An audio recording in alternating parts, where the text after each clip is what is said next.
Would you rather hear the comfortable lie or the uncomfortable truth about breaking into project management?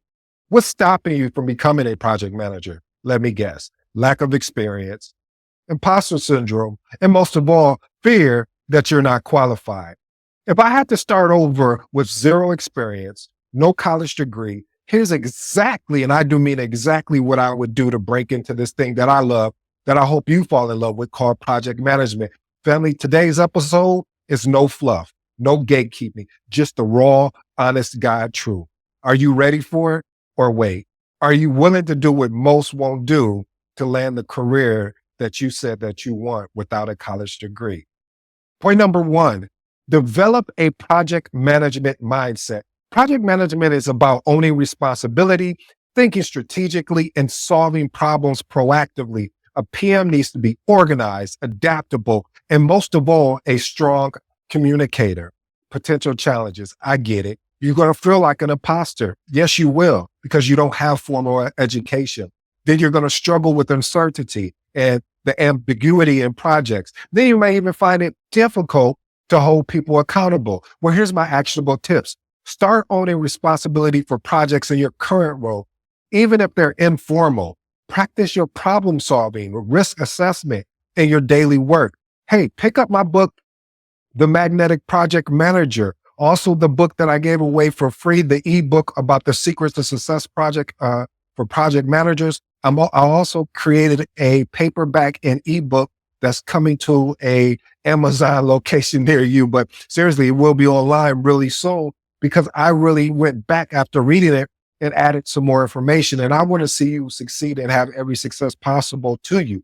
Point number two, communication and leadership skills. The majority of project management is communication. You need to be able to influence, lead, inspire, and resolve conflict without direct authority. You have to keep in mind a lot of people that are going to be reported into you do not have authority over them. So how do you make the adjustment? Well, I get it because you're thinking, well, it's going to be difficult leading senior colleagues. What about public speaking? And I have to confront somebody. And then the struggles to keep up and holding people accountable. People always run from being accountable at many times, definitely in project management. But I got you. Here's my actionable tip. Practice active listening and concise communication. Read books on one of my favorite books out there is Crucial Conversation. This helps improve the conflict resolution skills. And start leading small meetings and team check-ins. See, family, if you see where I'm going, I'm talking about starting off small. This is not an overnight fix. This is not something where is a plug and play. Some people have had success but the majority that I've come across that shared with me, this is what they've done. Point number three, learn project management fundamentals. Understanding key concepts like SDLC, software development lifecycle, process group, initiating, planning, executing, monitor, and closing. Agile mindset, Scrum, Kanban, the 10 knowledge areas, integration, scope management, schedule management. These are essential, but I know potential challenges. Not knowing where to start. There's so much information out there, and you know what happens to us. We start having what they call it, analysis of paralysis. Basically, we start consuming, and then we don't know where to start. Then, most of important, you lack real world context to apply what you just learned. I got you. Actionable tip. Take courses like the Google Project Management Certificate, Corsica, go to Udemy. I'm also, just because I see there's a need, I'm going to create a basic project management course for beginners. Yep, I'm going to put that together for you and to help you on your journey. And also start creating a study plan to cover the basics as we discussed before on point number two. No, I'm just playing. Well, point number three, it's going to be important that you start putting together a plan. Start understanding what are the knowledge areas. How do they fall in the 49 processes? Understand what an agile mindset is. What is Scrum? It's a light framework. What is Kanban or Kanban? Wherever you're from, I've heard them say it a different way. What are the knowledge areas? These are the foundational principles of project management. Point number four, getting hands-on experience without even having a PM title. Many PMs start by leading small projects with formal titles. You can build experience by volunteering for leadership roles in your current role, side projects, community initiatives. But I get it. Potential challenges. No clear project opportunities in your role. Resistance from coworkers to being managed. And then most of all, uncertainty about what qualifies as project experience. You know, I got you. Here's my actual tip. Organize and lead small projects, work initiative, office events, charity drive. Document your role, create a portfolio showing challenges and most of all, solutions. Why is challenges and solutions more important? It's because, family, as a project manager, you're going to be looked upon to solve a lot of problems or facilitate meetings with stakeholders or your project team to figure out a resolution to a particular project. Also, offer to assist project managers in your company to gain insight. I shared you my story about how I got even introduced to this was I seen a guy that was doing project management. I talked to him and then I end up connecting with someone else. And during my lunchtime, I asked him, hey, do you mind if I could buy you lunch? And I can kind of look over your shoulder to see what this thing that they're calling project management, what is all about. There's many ways to get to this thing that I love, that I hope you fall in love with, called project management. Point number 5, get comfortable using project management software. I use that loosely because project management software is consistently changing. There's new organizations coming out with different software types. I'll give you an example. Some of the main ones out there during the time when I was leading a lot of different projects would be your Asana, your Jiras, or your even Trello. But now I'm seeing things like ClickUp. I'm seeing Monday.com a lot. Smartsheets has really taken off, and I see more organizations using Smartsheets. Microsoft Project used to be the core, but now you're seeing other softwares coming into place to support project managers. So the reason why you want to pick one, just pick one. Don't go all over the place. Matter of fact, let me unpack it for you. These are the challenges you're going to face. There's going to be too many options. You're not going to sure which software am I going to learn. Is it going to be Smartsheets? Is it Microsoft Project? Is it Jira? Is it Asana? Is it Monday.com? Is it ClickUp? Is it this one? Is it that one? Just pick one. They all serve the same purpose. A Gantt chart. That's what you want to learn from a scheduling standpoint. Communication tool. That's what there's basic fundamentals in each one of these tools.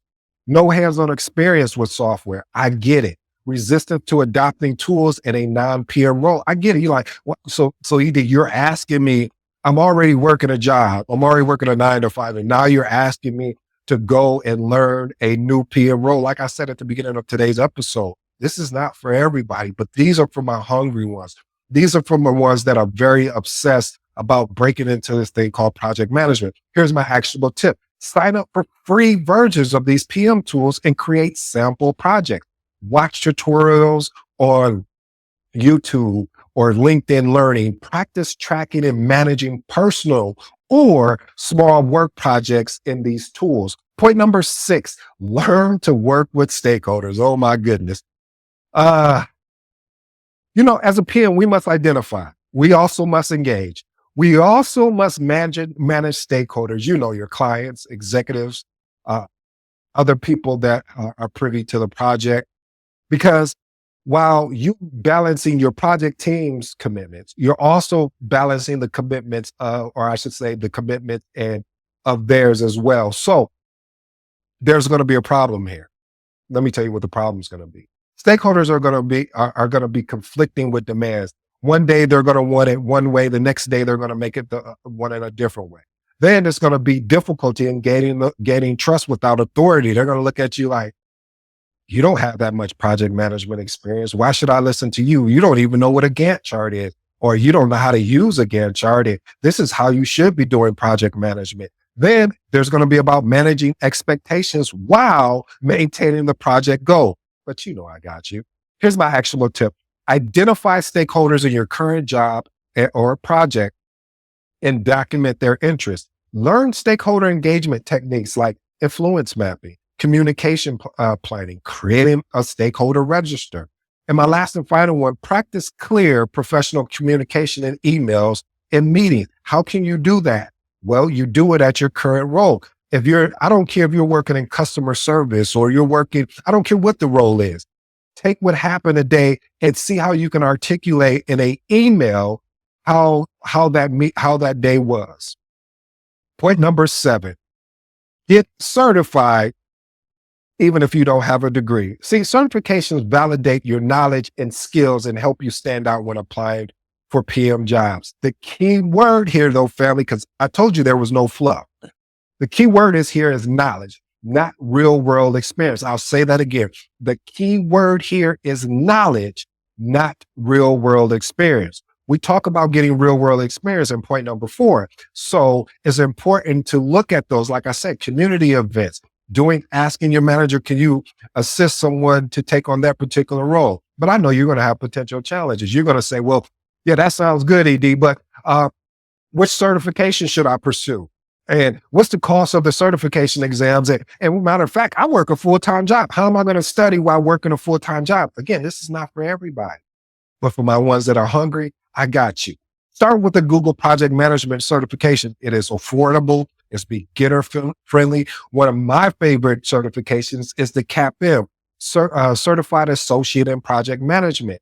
And then if you really fall into this thing that I love, that I hope you fall in love with, called project management, go after your PMP.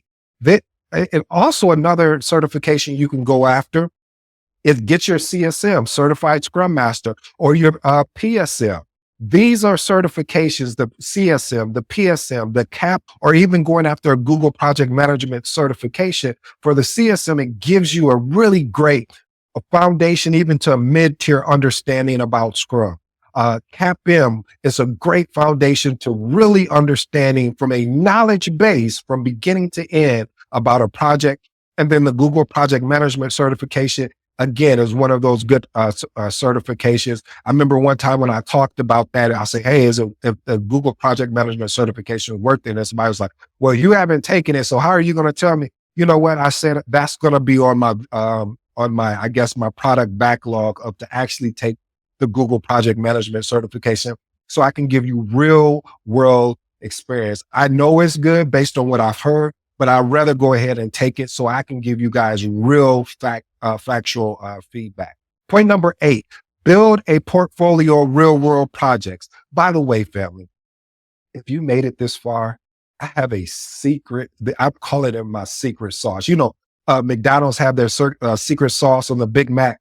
If you stay to the last point here on the actionable tip, I promise this whole video will be worth it. Let me rephrase that. I'm not going to promise you because you have to take action. But I will tell you this, if you listen to this last one, it's a game changer. I had to find this out the hard way, but since I found it out the hard way, I'm going to make it easier for you. All right, point number 8, build a portfolio of real world project. A portfolio shows proof of your experience, even without a formal PM title.